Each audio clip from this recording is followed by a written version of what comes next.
Hola, mi nombre es Maralí Ramos Mena y estoy estudiando la carrera de Ingeniería en Biotecnología. A continuación, les explicaré la relación que existe entre las gráficas obtenidas en Excel y los experimentos que llevamos a cabo. Como se puede observar en esta gráfica, esta sería la gráfica cuando tenemos una temperatura fría. ¿Por qué? Porque como podemos observar, todas las partículas ascienden. A pesar de que su masa cambie, sea mayor o menor, vemos el mismo patrón. Todas ascienden a la parte superior. Esto lo vimos en el experimento cuando en las condiciones de una temperatura fría la densidad es mayor. Este segundo gráfico representa el experimento de inversión térmica, en el que las partículas se encontrarán en constante oscilación, permaneciendo a una altura media, como se ve en el gráfico. Pues, así como se observó en el experimento, al tener una temperatura fría en la superficie baja y caliente por arriba, las partículas tienden a quedarse en la parte media. Este último y tercer gráfico se relaciona con el tercer caso, en el que la temperatura será caliente y por ello se entiende que las partículas van a descender. A continuación, les explicaré el comportamiento de las partículas en un ambiente real y para ello será necesario utilizar este diagrama.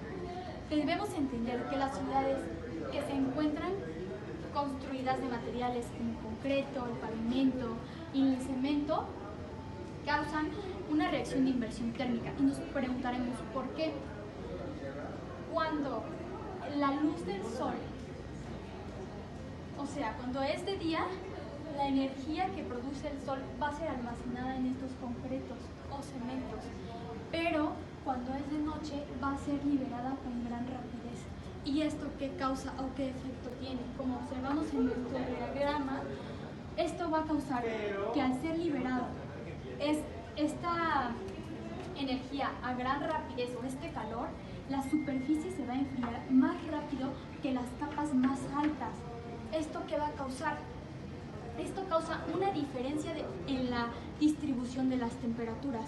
Como funcionaría con normalidad es que entre más alto hace más frío, es decir, que la atmósfera va a distribuir ese frío y, como lo veremos a continuación, las partículas contaminantes.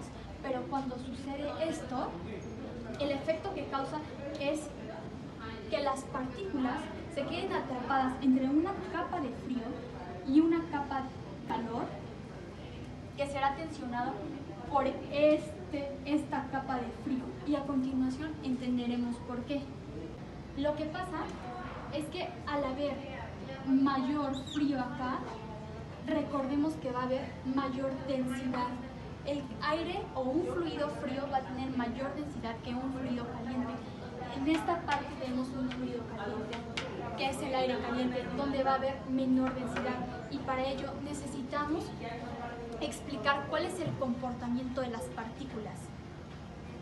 Entonces, una partícula debemos comprender este diagrama de cuerpo libre, en el que va a tener la fuerza boyante, que va a ser la fuerza que le va a permitir ascender, y del lado negativo vamos a tener la fuerza de arrastre y el peso, que va a ser esa fuerza que hace que la partícula se vea atraída a la superficie. Entonces, en cuanto a este comportamiento de la partícula y la relación que tiene con la densidad y la temperatura de un fluido, vamos a ver lo siguiente. Cuando hay aire frío, ¿qué va a pasar con esta partícula? Va a pasar que la densidad, al ser mayor, la fuerza boyante va a permitir que ésta ascienda. Y esto es lo que pasaría si no tuviéramos una inversión térmica. Eso es lo que hace que las partículas se distribuyan y lleguen a la atmósfera. Sin embargo, al tener una inversión térmica, lo que pasa al tener aire caliente es que la fuerza de arrastre y el peso van a tener mayor fuerza que la fuerza boyante, haciendo que las partículas desciendan. Esto lo podemos ver aquí. Como ya lo hemos explicado y lo vamos a seguir explicando, el aire que se encuentra sobre la barrera de aire caliente va a producir una presión, que es esta. y esa presión va a hacer que las partículas contaminantes se queden en esta zona.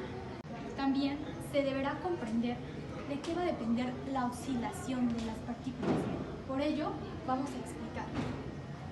Esto va a depender de la masa de la partícula. Entre mayor masa, su gravedad y su fuerza de arrastre va a ser mayor. Es decir, que descenderá con mayor facilidad y en un menor tiempo, o sea, más rápido. Y al tener una menor masa, la fuerza boyante posiblemente sea mayor. Obviamente, estos factores se ven sumamente relacionados con la densidad del fluido. Esto es lo que sucede en condiciones reales cuando tenemos inversión térmica. Pero ahora vamos a explicar qué sucede con los contaminantes. Lo que pasa es lo siguiente. Como sabemos, la actividad antropogénica, el uso de energías fósiles y sobre todo el uso de automóviles son los principales contaminantes y son los principales productores del monóxido de carbono, de dióxido de nitrógeno y dióxido de azufre, por mencionar algunas de las partículas contaminantes. Estas partículas se desprenden, como usualmente lo hacen, pero al tener condiciones de inversión térmica, se quedan suspendidas en el aire por los factores que hemos explicado y se quedan dispersas en toda la ciudad. A esto se le conoce como una contingencia ambiental. ¿Y cuáles son los efectos que tiene una contingencia ambiental? Los efectos van a tener efectos medioambientales, va a tener efectos y consecuencias en la salud, sobre todo en el sistema respiratorio. Y además, pues va a tener un gran impacto en el cambio climático, que hace que estas partículas o estos contaminantes se queden en una sola zona y no puedan elevarse a la atmósfera como normalmente lo hace y cumpliendo los ciclos biogeoquímicos. Entonces, este va a ser el impacto que tiene dentro de la sociedad. Algunas propuestas que como líderes de cambio debemos tomar y para concientizar a las personas serían las siguientes. La primera sería la regulación de materiales para la construcción. ¿Esto qué quiere decir? Promover el uso de materiales bioconstructivos, materiales a base de cosas orgánicas, como es la tierra, como lo es la grava, el adobe, y prohibir o regular, que sería mejor, el uso de cementos, pavimentos y concretos que hacen que la inversión térmica sea más frecuente. Asimismo, el promover una economía sustentable ayudaría a reducir enormemente la contaminación. ¿Por qué? Porque balancea la dimensión social con la medioambiental y la económica, equilibrando estas tres y no permitiendo que una sea más grande que otras. Y por último, la conciencia. Creo que este paso es fundamental para que las personas podamos tener un cambio real en nuestras vidas y en nuestros hábitos.